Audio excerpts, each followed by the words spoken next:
Welcome to the Hardtech Podcast. And everybody, welcome back to the Hardtech Podcast. I'm your host, DeAndre Hericus, with my usual suspect, Grant Chapman. Super excited to be here today. Yeah, super excited. We've got a box full of goodies, everyone, from none other than Shafae Ali, the head of engineering at ohSnap. Welcome to the show. Glad to be here. Thanks for having me. Yeah, Grant, so you walked in this morning to the office, and we've got an entire box full of, I think, like it was like your dream box. This is my dream box. So just for everyone listening, this is the first episode where I will fully fangirl for most of the time. So I will give a quick intro on why I'm excited. So MCON is a idea that was had because someone wanted to play video games on their phone better. And I am an avid video game player, and I always thought that the supercomputer in my pocket should be more useful for video games, but I've never played video games on my phone. Why is this the case? And I saw a YouTube video of someone who is 3D printing this controller that like stuck to your phone and like was supposed to be good for this. And I messaged him and never heard back, but followed his journey for the next couple of years. And then, what was it, like maybe 5-6 weeks ago, Shafae, I got to meet you on a call, not knowing that ohSnap partnered up to actually bring the MCON to market. So Shafae, can you introduce yourself and what you guys make? Yeah, absolutely. So I'm at ohSnap, head of engineering. We're based in North Carolina, and MCON itself. So it was a idea from Josh. He made this awesome video talking about the potential that our mobile phones have for gaming, and it was at a point where it's kind of this really strong concept. A lot of people are excited, but it needs to become a product. So he comes to ohSnap, and I joined only a few months before that, and my background and experience is design engineering. So this combination of mechanical, software, electrical, and it just so happens that this was an electromechanical product, and I had been playing mobile games for, at that point, maybe 9 years, and gaming even before that on whatever, the Wii, Xbox, and whatnot. So it was almost kind of like serendipity of all these things coming together. And I guess last year I spent 8 months in China to make it a reality, going from essentially this concept to product on the shelf, where it typically takes 2 to 3 years, but we managed to do it in a couple months. And yeah, we're a small team. It's like four or five people who are working on it. And, Dale, who's CEO, also major gamer, had a lot in that experience and feel for what MCON should be. And then Dave, who pretty much did all the CAD for it. So yeah, I guess everything else is what I was handling when it came to, analysis of the mechanisms, the manufacturer, the electronic spec, the firmware spec, just everything that people don't necessarily see. So yeah, that's the short version of MCON and kind of background wise. Oh, that's awesome, and I think it's such a amazing project to get jumped in on, because this is not only electromechanical, right? You have an enclosure, it has to do things, this has mechanisms and springs and magnets and truly like all the realm of mechanical engineering, other than it doesn't cool your palms and serve you a drink. But it is it went past our mind. Yeah. It went past our mind to do that. That's awesome. But it's crazy complex, and it's a product that you actually handle, right? Like a Nest thermostat has to look beautiful, but you touch it once the day you set it up, right? The purpose of a Nest thermostat is never be touched again. This product literally lives on your person, in your pocket, on your phone, and the whole time you're using it, it is got to feel perfect. So your mechanical engineering has got to be just spot on, every single part of it, and that had to have been one of the hardest parts to get right, because I bet you got it 85% of the way there pretty early, and I bet you that last 10 or 15% was just absolutely hard. It was a pain for sure. I think that's one thing which we're pretty passionate about. We started off as a Kickstarter, and we had kind of this initial design, and we were like, okay, we're going to take this and manufacture it, and we showed it off at CES.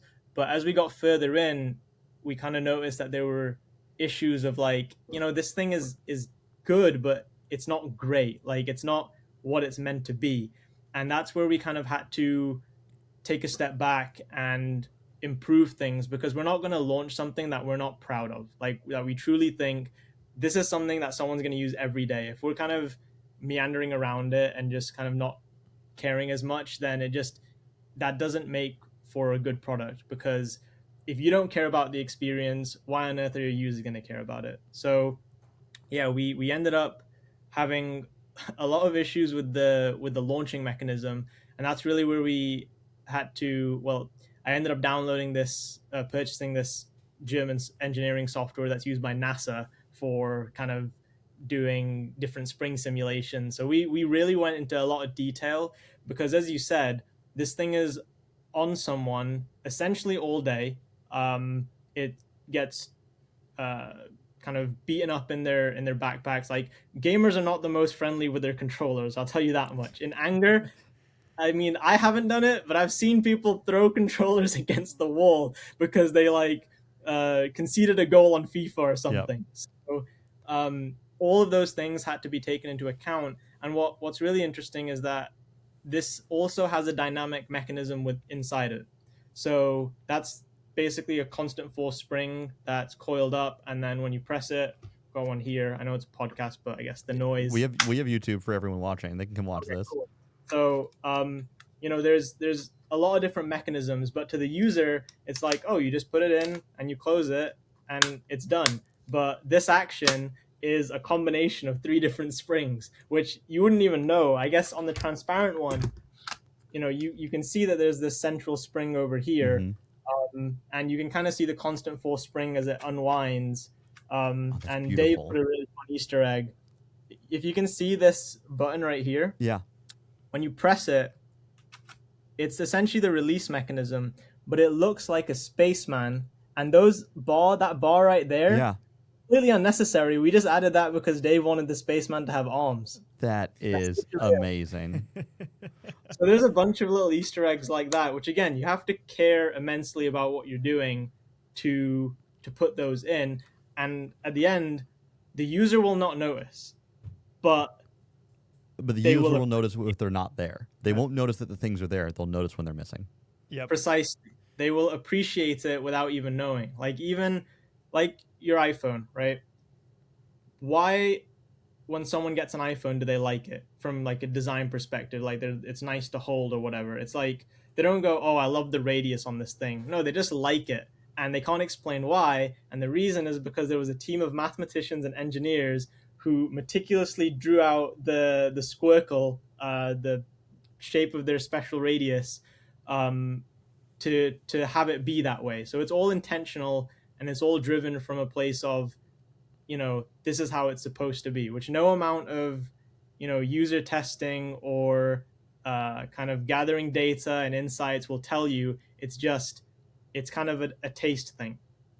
Shafae, one of the things I was most excited about when it came to the pod in our conversation was, of all the engineers and product leaders we've met with on the show, you're by far probably number one in terms of most talented engineers I've had a conversation with. And I feel like one of those reasons is because you are such a self-starter and self-learner.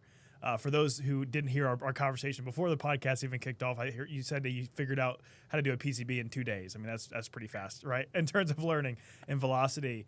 And I feel like that goes back to your childhood, right? When you got started in engineering, you were 11 or 12 and you watched Total Recall and you literally made a device. Tell me about that story, and with that, go into your background a little bit on what got you into the world of engineering in the first place.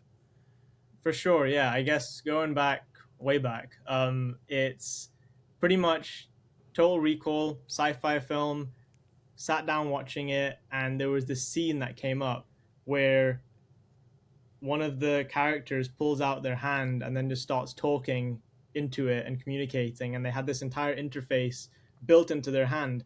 And I was sat down watching the movie, and in any other scenario you just continue watching the movie, but I was a weird 12-year-old, and I looked at that and I was like, why is that not real? So I literally left and went and started researching what's out there. Is there anything that's a glove or something which allows you to do that? And there was a couple of things where it was very I guess simple devices with a microphone and a speaker, but it wasn't really, it was very bulky. And I kind of looked at that and went, I think I can make it better. So I think this is one of the reasons why I end up being resourceful today, is because of what I was doing back then. Is I didn't have a lot of resources. Like my family immigrated to the UK, and I grew up my whole life in the UK, but we didn't really start off with a lot. So that meant there's no engineering background within my family. You don't have a lot of resources, so you're forced to be creative and figure things out. So I basically found this old Bluetooth headset and disassembled it and rewired it to put a microphone in the pinky, speaker in the thumb, and then just like you'd pretend to take a call as a kid, Hilarious. it would actually work, and you could basically talk to your phone but with your hand, and it was recreating that kind of Total Recall scene. I took that further and started to integrate conductive thread and conductive touchpads, because I had this idea of how can we access our phone without ever touching it? And that's when I started having these touch controls that I implemented, essentially what the Apple Vision Pro does today, but this was back in like 2012. Right, and you were 12. Yeah. That, so that kind of made me think, a lot of the time people will lead with technology and they'll be like, oh, there's this cool tech, we need to make the tech, Make a thing with the tech in it. Yeah. Right. But a lot of the time people forget about the story and the why. Like, what does this do? Like, why do I want it? Like, if I tell someone, oh, this has 500x compute, it's like most people don't care, unless you're like a superpower user who cares about that specific metric. It's more about the experience and the why. That's why stuff like you mentioned the Nest thermostat earlier, that's why that did extremely well, because it was all derived from experience. And I guess when it came to the Bluetooth glove, it started off with the story of, I want to recreate this thing from Total Recall. Then it went to, it's cold outside, I want to use my phone, but I want to not take it out of my pocket and risk dropping it or have bulky gloves. I want a much lighter weight glove. And then it went to a story which was much more relevant, because at the time there was a lot of phone snatchings happening on mopeds. Mm-hmm. And this was in London in particular. And the thing pivoted to more of a security and, I guess, experience wearable, where you want to stay connected. Your phone does so many useful things, but you also don't want to have it in the open where a moped can pull up to you and snatch it out of your hands. So that's where it ended up going into, that kind of direction. And yeah, it was honestly, I think the thing which made me, believe in not just wanting to do engineering, but wanting to do it well from a user experience perspective. I think the best term is ubiquitous computing, where things will just blend in and technology serves the people, not the other way around. Well, I think it's that axiom between technology and design, right? There are plenty of products that only exist because someone invented a new technology that did something in and of itself, right? The advent of that tech was useful. Like, think about Bluetooth, right? The first wireless headsets were just practical. I didn't want a wire. The whole purpose of buying that product was that it didn't have a wire. And now look today. Every set of headphones is wireless. And the question is, which headphones sounds the best? Was what it was for a long time. Now, there's a ton of really good sounding headphones, and my hearing's too bad to care. Now it's, which headphones do I enjoy using? Does the user interface feel nice of knowing that it's charged and that doesn't fit in my pocket from AirPods? Or is it comfortable over my ears, my over-ear headphones? And I own 3 different pair of sleep headphones because I keep trying different ones with different designs. They're the same purpose. They're built for the same function. 2 of them are from the same company, just iterations. And it's that experience of, oh, I appreciate they did this small detail that makes it so much slightly better, that makes you always default to that one. And that's design over just technology and function. Exactly. Yeah, it's that element of caring about it. And, at 12, it's like I could care about nothing, or I could care about things which are completely, irrelevant to making things or engineering and design or whatever. But the reason why I was able to build that wearable and take it, further was because I cared about it. And I think that's all it comes down to, is being passionate and caring. Because, if you're able to empathize with your users, then they will just know. They like it's a difficult thing to try and articulate to users as like a process, but they will just feel it when they use it, because they're like, oh, that's neat. Like that little tiny thing that they did, where, a great example of that might be when you're doing a volume dial, and maybe in this particular scenario 50% is what people set it most to, and there's a nice little click at 50. Yep, a notch. Like this is where the middle is. Exactly, because that person has been in that scenario, has tried it, and has experienced it. One cool case study I like, which I learned at university, was there was basically like Nokia was trying to design a phone for firefighters. So these engineers and designers at Nokia literally trained as firefighters. I think it's either 2 months or 2 years. It was something crazy, where they literally put themselves as firefighters to essentially have this, I guess, immersion approach to design, so that they could really empathize and figure out like what is the best user experience. And I guess they became like actual qualified firefighters, and they also made a phone for firefighters. That is so cool. And I wish that more engineers knew this, right? All product designers do get this.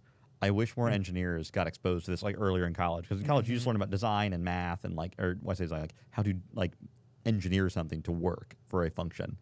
But I wish that more engineering schools pushed design and the user-centered design process, because even if your user is cars driving over a bridge, they're still a user. They're still an experience. Everything exists to be experienced, right? Yeah, and it's also, there's this idea that the experience is just in the product itself, but that's not true. When a customer approaches it, they will approach the checkout page, or let me go even before that. They'll approach the product before the that advertisement, then the product page, then the checkout page, then they'll do, it'll arrive, and the shipping process, that in of itself. Then it's like, okay, we're using the product. Now, what about when you want to do FAQs or help with the product? And then the post-product support, what if it breaks? Is there continued support? Just all those things are what the product actually is. But you're right. A lot of the time, I think engineers get very focused, and even, I guess, designers, like industrial designers to a certain extent, hone in way too hard on the product as the only thing that's part of the experience. I guess my background is design engineering, and that was at Imperial. And what I liked about that was their approach to the course was make something that solves a user's problem. We'll teach you engineering stuff to help you do it. That's right. And it's the necessary evil. Exactly. And it was great. So yeah, I think it's important. It's one of those things that's so, you don't notice it until you do, but of like the best product leaders are just very, like, I want to say like scrutinous, like they're so Obsessive. demanding to make sure that experience is great. I mean, Steve Jobs was the pinnacle version of this, right? Of just yelling at his team that it had to be better. Like it has to be, this much better. Down to, like you mentioned, like with the springs, and you kind of inched into my camp a little bit of like, I agree. I think that product is far outside just the engineering or the lines of code. It's that full user experience. Mm-hmm. I mean, I tend to look at go-to-market, and like the marketing and the sales process, or go-to-market for a company, is also the product. It's the sample. The sale is the sample. Blair ends. Yep. Exactly, right? So it's this full holistic approach with like an obsession that we want the user to enjoy every facet of what it means to engage with our company or our brand, or obviously ultimately the product and how they experience it. And that's how you start to create those, differentiated companies that grow way bigger and customers love them, and you kind of become that brand name. But I think it comes back to that piece of, great design is invisible, but in so many different ways. So Shafae, just to kind of like double click in that a little bit more, just so you can maybe articulate it in a nice bow, so we'll have a good clip for the internet. Like when you say good design is invisible, what do you mean? Good design is invisible is essentially referring to the user doesn't notice what you've done because it's been done so well that it just blends into their everyday life. So it was, I guess, before, when I talked about ubiquitous computing, that's a good example of it in the software space. When it comes to, the hardware space, then things change a little bit, because there's that phrase where people say, you got to be obsessed with the details, and that is absolutely critical. But there is a part of that phrase which I think is often missing, which is you've got to be obsessed with the details that matter. Mm-hmm. So an example of that is when you care about the user experience, then, when you're designing your packaging and your font is 1 pixel off, and you're like, this has to be right. There's no way we can ship without this. But at the same time, your volume dial is making a weird sound every time you use it, and it kind of crunches, and then it doesn't feel right. That is something the user will be interacting with every single day, and that is the detail you should be obsessed with and spending your time and poring over, and shouting at whatever manufacturing team that needs to work to make that thing correct in the way it's designed to be. I think that is when you have that idea of good design disappearing, when people don't say anything other than the product's awesome and that it's good, and they don't point out its flaws. It just kind of speaks for itself. I think a good example of that is, at ohSnap we have this grip that Dale and the team designed. I might have one in the box in front of me. Yeah. So the ohSnap grip, right? It's literally only 2.5 millimeters thick, and you can pop it out, and it's got this compliant mechanism, and you can put your fingers through, rotates 360, has nubs, so you can have it as a stand. Mm-hmm. And we also have, I don't have the magnet paper with me right now, but essentially there's a combination of different magnetizations within the MagSafe ring, which means that when you take it off a grip, when you take it off a stand, it doesn't pull the grip off with it, mm-hmm. which, that's such a minor thing, but it's the difference between someone hating your product and loving your product.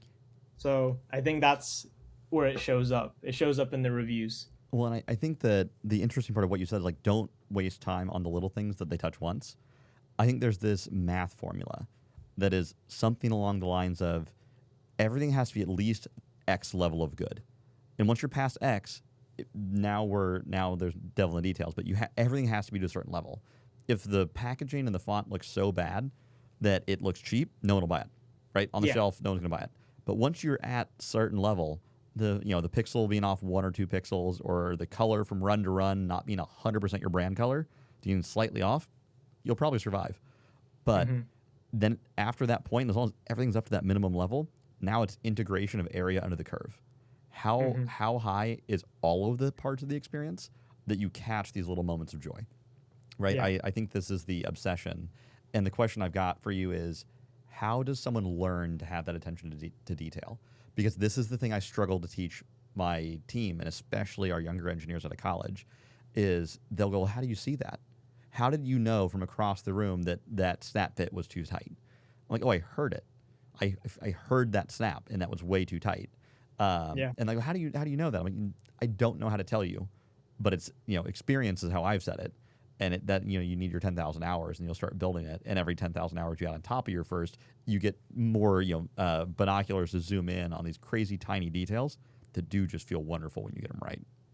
But how have you described that process of having the right attention to detail and blending what you said earlier, taste making, with attention mm-hmm. to detail? I guess the last piece to add to that is the right detail. Yeah. Right. Yeah. I think it comes back to 12-year-old me of, do you care? Like, mm-hmm. is it something which you are truly passionate about? And oftentimes that comes tied with a story or an experience or a personal pain point which you've had, and if you believe in whatever you're making, then you're not going to want other people to have that pain point. Like if you hear that snap fit breaking, right, and you're like, okay, well, we need to fix that. It's, in my opinion, it's not necessarily the experience which is dictating that. It's the care and passion and paying attention to those details. The reason for that is because of the care and passion. The experience element, to me, is an accelerator. It's a catalyst. So you might think, oh, this thing feels really, top heavy. And the experience element, what that is great for is quickly identifying which part of that is the root cause and reason for it. But that's never going to replace speaking up about it and saying, no, this thing isn't perfect, we have to redo it. So yeah, I think it's a complex thing. And in terms of it being taught, I think it's like you can't, what's the phrase, you can't lead a horse to water or whatever. You can lead it a is. horse to water, you can't make it drink. That's it. Yeah, you can lead a horse to water, you can't make it drink. I can't help but just have these like athlete coach analogies going through my head as you're saying that, right? Just like you have to want it. Yeah. Like it's basically, and that is not coachable. But when you say it, I understand what you mean. Mm-hmm. Yeah. You basically have to be willing to go through you got it to the point where it was ready, Yep. but it was making the weird sound. It would cause you a certain amount of pain to make it that much better. And Yes. unless you care, you don't make it that much better. And that's the difference, right? You have to be willing to go through pain for the user, basically. Like you have to be so obsessed that you're willing to put yourself through more work in an effort to deliver that to be better.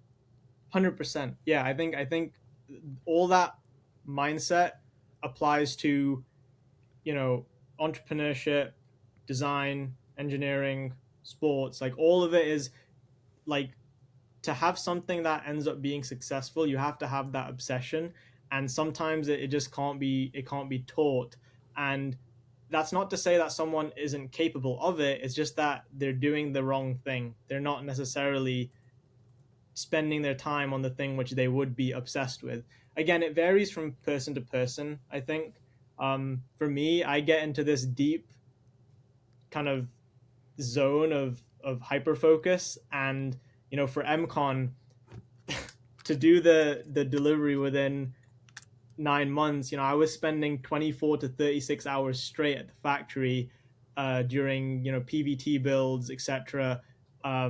Just because the button felt wrong. Like I remember there was one of the button membranes, it wasn't feeling correct, and we had to ship, but we also needed to resolve this thing. So I ended up being driven out to this factory at 3 a.m. and we were there sat measuring click ratios of buttons and these little tiny silicon membranes, just trying to refine this one detail. And it's like, it would have been good enough to ship, but I'm just like, I know it's wrong. I know every single thing that's wrong with this product, because no product will ever reach a point of perfection. That's one thing when I was at Dyson that I was taught, was no design will ever be perfect. And that obsession to make it perfect it's not a constant thing. It varies. Sometimes you'll have days where you're like, oh, like it's good enough, but for the right product, that obsession can withstand. And for me, the thing which I had to fight against was, I remember it was during Golden Week, or just before Golden Week, which is basically a holiday in China. We had to ship these units out, and we were working right up against the clock, and I ended up just before having to go to hospital because I was just so deep in grinding. And luckily, I don't know what magic pills they gave me, but I was back up on my feet in like 2 days. But it's just that relentless drive of, there's limiting factors for different people, but ultimately you've got to want it in order for it to become reality. Right, and it's this healthy balance between, or maybe unhealthy, but balance between obsession and reality, right? Yeah. I'm going to be obsessed with bringing this as close to perfection as possible, and then at some time you got to shoot the engineers and ship the products. The users can go experience it in whatever state that it's in, right? Yeah. And we all have to remember, like, the first iPhone had no app store. Like, Yeah. this is, I say this all the time. It's a broken record, but like that fact still blows my mind because no one remembers that the first iPhone didn't have an app store until you say it out loud. Everyone thinks that every iPhone's been as good as the one in your pocket since the first day. But the reason iPhones feel perfect is because they've literally been polished for, what, almost 20 years? Yes, exactly. Right? And there's still more to do, right? There's still more to improve. And I think what ends up happening is that the technology gets better and then it can catch up to the experience. Because the experience, there's a goal for an experience. And usually the limiting factor when you're coming from it from a design perspective is like, oh, well, we can't put a battery in there physically large enough or dense enough. Or thin enough to fit in that product. Exactly, without it being like a fire hazard or not allowed to sell, right? So technology honestly ends up becoming a limiting factor before the experience. Well, and then I think it leapfrogs. Then you have this moment of breakthrough technology, and there's no user experience. I mean, we're a hardware podcast, but we were talking about this earlier. I think AI is the best example of this. Yes. AI is already insanely powerful enough to do almost anything in the world. But the user experience for it is just a toddler. Claude Cowork, Claude Code, Anthropic, OpenAI's Codex, all these harnesses that are where humans interact with AI. This is like literally the first seconds of the iPhone being born. And we're going to get this user experience of how that back end of the AI will interface with all the rest of our lives. Sure. In the next 2 years, it's going to be totally different than what it is today. And that's design, not technology. Yeah. Right? I think one of the things that has crossed my mind, then I'm going to sidetrack us and I'll bring us immediately back to center here, boys. But I think one of the biggest barriers you find with like adopting and really leveraging these AI tools is just having enough context to where the AI can deliver the outcome that you want. How do you tell it? Yeah. Yeah. How do you give it enough information to where it can come out with the outcome you want? And my solution, I guess from a product perspective, is if it always had all the context, then it could always answer my questions at the rate that I would want it to. And I just envision this world where like people are coming into like Glassboard, for example, and they pick up their Plod pin when they punch their clock, their theoretical clock, and they put it on their human. And they walk around and everything's getting recorded. And anytime they need something, it just is so as all the context of not just you, but everyone else in the organization to like fully prompt this effectively at any given moment. I think what we might see is the prompt itself, the needing to do that is fundamentally the barrier for getting the outputs that we want. But that is a complete side tangent there. I love that. We're going to have to build that product.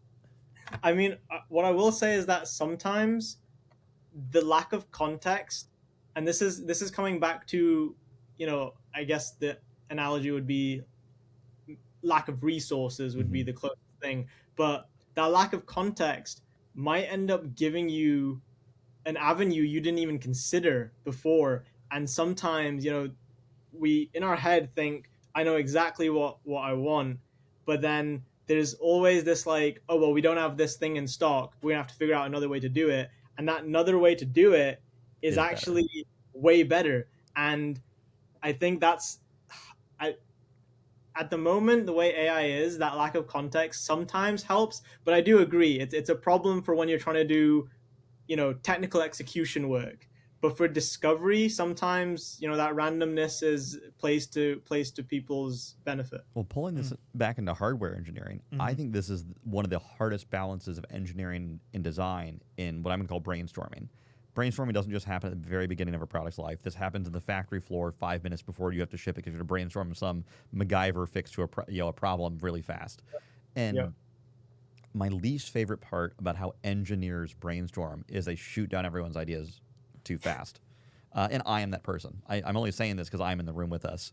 And I am way too quick to judge someone's idea on technical merit when I shouldn't. And if I would grow as a person, I would listen just a little bit longer before I eviscerated them for their bad idea, because that bad idea might spark a creative solution, just connecting two dots that didn't exist before, and then it goes real. Even if the physics are broken, some first principles idea was never going to work.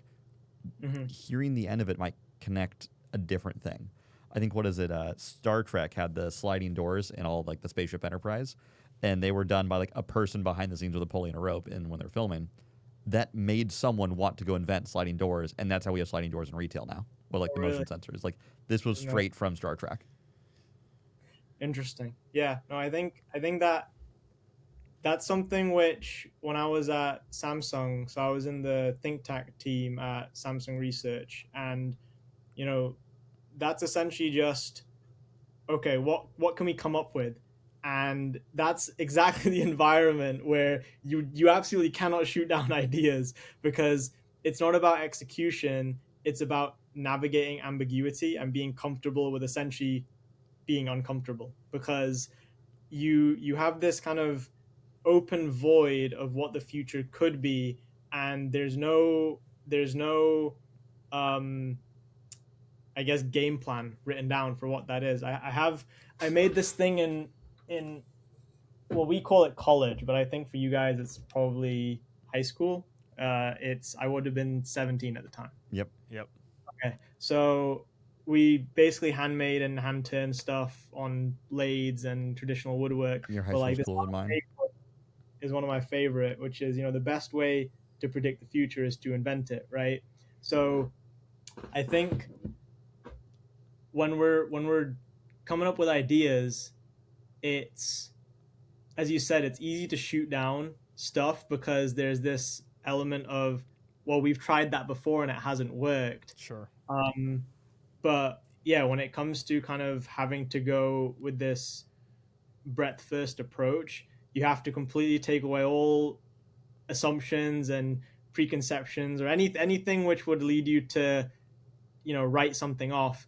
And I think that mindset is also useful on the factory floor. Like you said, 5 minutes before shipping, sometimes the crazy thing where it's like, let's chop this part of the thing off of the design that we thought would solve it, and now it suddenly works. So yeah, I think in the design phase, it's absolutely vital that you kind of have those ideas. And what I like about brainstorming, it was actually when I was at Samsung, the director there had essentially had this thing where, all right, let's have a brainstorming session for an hour, and then at the end of it, it's like, all right, so now that all the bad ideas are out, Who's got a now good we one? can start coming up with the real stuff. Because the real stuff often comes in those side conversations or in the shower or on a walk when you're least expecting it. So allowing yourself to be bored and explore those things which are like kind of dumb when you're first approaching it. It's like, oh, how do we, I don't know, solve aging? Well, like, what if everyone runs on the earth fast enough to change its rotation slightly to slow down time, like something completely stupid and ridiculous, right? But it's like that might lead to something which obviously I don't think in this context it would, but that's an extreme version of it. But just like, if we entertain it, is there something that can come out of it which is actually a really, really interesting idea? And I think my favorite thing to share in this one is, and I forget who taught me this, but brainstorming should be structured, which sounds counterintuitive. You should have a dedicated time and maybe place for the insane ideas, right? There is no wrong answer. Physics doesn't exist here. We don't believe in physics. We believe in magic. If you could auto magic a design or a technology to solve the problem, what would your device look like? How would it feel? What would it do? How would you accomplish that? What is the in some fantasy world, the orcs' magic is all based on their belief in it. So if all of them believe this thing to be true, that's how their magic works. This is brainstorming, and then you have to cut it if you're gonna at a certain point, and you have all the bad ideas out on the table, and then you have to switch into engineering mode, into first principles physics, and actually use the equations or math, and systematically work through the ideas and find out where the physics breaks, and then how do you shortcut that?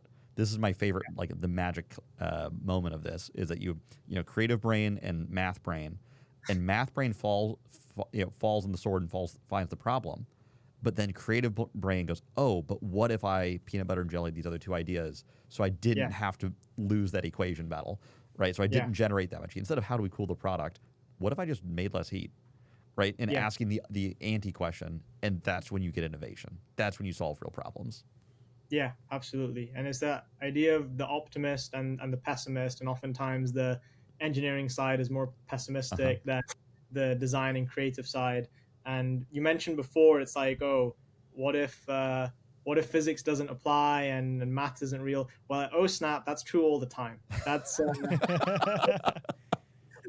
there's certain things we'll mold to a thickness of like 0.25 millimeters, where the factory is like, there's no way, you can't do that, the pressure's too high. We're like, no, but just try it though, and then it works, and they're like, all right, well, you got lucky that time. But then that's how the product ultimately does things that other products won't or can't. And I think that's risk taking, right? I think the beauty of what you just described is the beauty of startup, the beauty of venture capital, the beauty of small company and small business is the ship is not so large you can't afford to take a risk. You can do a thing that is ill-advised. It might not work 95% of the time, but it could work 60. And if your design falls into that 60, you've made something the other guys won't try because they're too risk adverse. Yeah, and they're too slow. They don't have that pace because there's so much bureaucracy and checks and all this kind of stuff and red tape, where if you're, when I was in the think tank team, that was like a microcosm where that didn't apply. But as soon as you try to let it out beyond that, it's like, okay, now everything's come to a halt. And it was just super frustrating. So, at ohSnap, as you said, start up, do what you want, and experiment, because ultimately what matters is this a good product that we use every day, and does it serve the user and solve something? I think one of the things is we're all pretty opinionated, so we will say whether we hate something or like something. And the thing is, there's not meant to be any hurt feelings, but it's a rule of best idea wins. And I think that's a nice thing, and that really depends on the team you're in. Have you heard that one before, DeAndre? Have you ever heard that exact phrase? That's the exact thing. Shafae, I was talking, I'll let Grant tell the story around it, or just how we think about that. I was having a conversation with someone 2 days ago and asked, how's Glassport? Are you enjoying it? I said, yeah, I really enjoy it. It's a lot of fun. I said, the thing I love about it the most is beyond what we do, right? Beyond that, Glassport, hardware engineering, et cetera. I think especially here in like Indianapolis in the Midwest, I think it's one of the more innovative companies in the city, in the Midwest, because just from a cultural perspective, because literally, and I said this to him verbatim, when you bring an idea to a conference room, anyone's idea is valid. And the moment someone picks up that idea and like someone's idea loses, the other person's willing to pick up their idea and champion that idea like it was theirs in the first place and say, hey, this is the winner right here. But I'll let you dive into that. But I completely agree with you. It's so magic, because what you just described is exactly what we have here at Glassport, that no one has an ego. We put those in the trash can the day that you get hired. Like your ego goes in the trash can. I think Brady put it the best. Everyone every day feels inadequate at Glassport. Like no one feels like they're good enough to be here, but simultaneously they know that this is the place they belong, and that like you think everyone around you is way smarter, and then you realize that one day you're the person that solves someone else's problem for them because they came to you because you were the expert in your field. And that's the magic, that we actually have a culture that celebrates all of us winning together, to the point that we all push each other so hard and we all feel like there's no way I know I'm good enough to be here. Look at how good everyone around me is. And you realize that they feel that way around you. And I think it's a culture thing. I think you guys have that. I think we've got it. And I think there's a few enterprise companies that have ruthlessly kept their culture, right? Yes. And I think that's the thing. It's not about process. It's not about magic P&L numbers. The P&L the numbers will be there if you ruthlessly make sure your culture is good. Yeah, I guess the other piece I'll add to it as well, and you guys were talking about it a moment ago, then I've got my last question for you, because I know we're almost on time, and I want to be mindful of that. Just around, you were talking about like whenever you think about those innovative ideas, like we get into the conversation and we throw all the ideas for the first hour, and then we're really talking about the real ideas. And like the best ideas come in the shower. The best ideas come when you're driving home from work and you're just kind of thinking. And I think it's just like allowing yourself to think more freely, and tapping into that is just like hard to do naturally. Like as soon as you start to think about thinking, then you're thinking about it, then it's never as good. It's just like it's a non-starter once you realize it's happening. It's like we all just lost the game. It's like every time you go and like grab the hangers from your closet, and every time it's the exact amount of shirts that you have on the bed. I don't know how I do it. It's but, you get into quantum thinking. It's like whatever the fourth wall. You're breaking the fourth wall. That's right. I guess the last question I got for you, and I just thoroughly enjoyed this. is just advice from the person who's actually trying to ship a product, right? And ship a product quickly, just based on all your experience from 12 until now, from ohSnap to Dyson to MCON. What would be your advice for someone trying to ship a product? Yeah, no, that's a good question. I think, I'd start by asking, is what you're making truly something that people want? That's kind of where I'd start off first. And then, the answer is yes. Then it's a question of, do you love it and are you passionate about it? Are you willing to champion that thing? Because hardware is a struggle.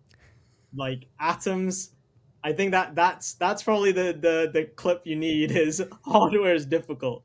And atoms do not move as quickly as bits. It's getting faster. All of it's getting way faster, but you have to thoroughly be obsessed with whatever you're making in order to make that leap, especially in a startup, from prototype to production product. I think there's different elements of speed, execution, quality. If you had all the time in the world, then sure, right? You can deliver something, but oftentimes you have to make those compromises. And the only way to learn and realize, this thing works once, right? If I build this prototype, it works once and it works really well. Okay, now how are you going to make that work 25,000 times? And then when you have to reorder them another 25,000 times, 100,000 times, how do you make that experience the same every single time? And that's a whole other can of worms where, the ultimate way to do that, if you're a founder or an entrepreneur, or, even if you're within a company and you're trying to start something new, you just have to be obsessed and innately curious with all of those things. It's one example is in our I think it was our EVT build. You're sat there and you're 28 hours in and it's 6 a.m. and there's a roach crawling out the vent and you got to ask yourself, is this worth it?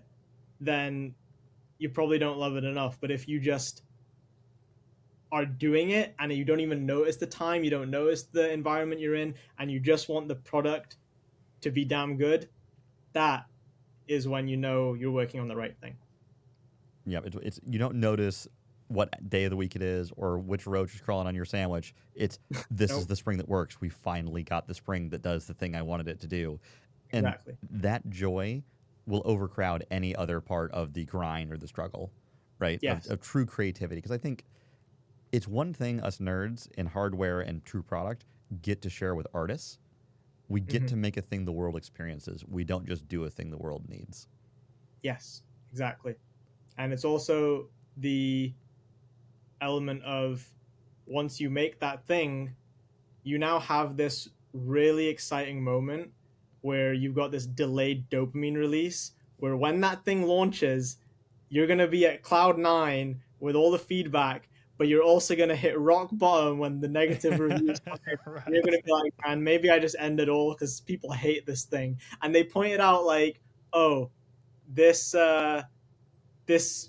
handle creaks. And you're like, yeah, but like that's such a minor thing in the context of it, and it might be a one-off issue, or it might be an intentional thing which you did for a reason. So one example is in the controller. Some people talk about the initial force being slightly higher than what they would like, and it's like, I know that's a thing because the reason why it's slightly higher is because over time that friction hinge wears away, and in 1 or 2 years, once you've used it 5,000-10,000 times or whatever, we still want it to be solid enough that, if I grab my phone and I mount it, is it going to be able to hold up the weight and do its job of supporting in not just today but in 2 years' time, where, that's the whole thing of the user experience and empathizing with your users, where it can't just be, oh yeah, the thing works as a prototype, works for now. It's like, but is it going to serve the purpose of fulfilling the customer's needs for the time that you've promised? And yeah, again, it's like when you hit that rock bottom moment of, well, you know, everyone hates it, whatever, you got to just take a step back and be like, okay, does everyone actually hate it, or is it because I'm so emotionally invested into it that, you know, the feedback is something acceptable and something we knew going into it would be the case. So yeah, it's I guess that's another thing we probably share with artists, is it's an emotional roller coaster. Well, and I think the fact that the lows actually get so low makes the highs higher. Oh, I believe this to be true in my heart of hearts. Like, the area under the curve of happiness of people that work a normal job and are about the same level of happy every day, if you integrate area under the curve, they have the same level of happiness that we do. We just go all the way to the moon, and then we go get a shovel and we keep digging. Yeah. and we ping pong violently back and forth depending on which part of the product design process we're in. But I think we chase the high for that reason. That's why we do this. Exactly. And then you always want to build something bigger and better or improve every single time. And sometimes that means you build something entirely new, or you stick with whatever you're making. I guess it depends person to person, but yeah, it's very much a, I don't know, sinusoidal periodic curve that's going up and down. Oh, that's awesome. I love it, guys. Everybody, this is the Hardtech Podcast. I'm your host, DeAndre Hericus. Grant, thanks for joining me. This has been a pleasure. Shafae, thank you so much for joining us. Thank you so much for the actual hardware itself. We are going to, I'm going to go play with this for an entire week, and then I promise you my team will tear this down because they won't be able to stop themselves, because this is such a cool product. Absolutely, yeah. No, let me know if you have questions, and yeah, no, enjoy it. It's you said you were a Delta fan, so Big fan. Hope you have a good time doing emulation. It's going to be a great week. So everyone, thanks for joining, and we'll catch y'all next time.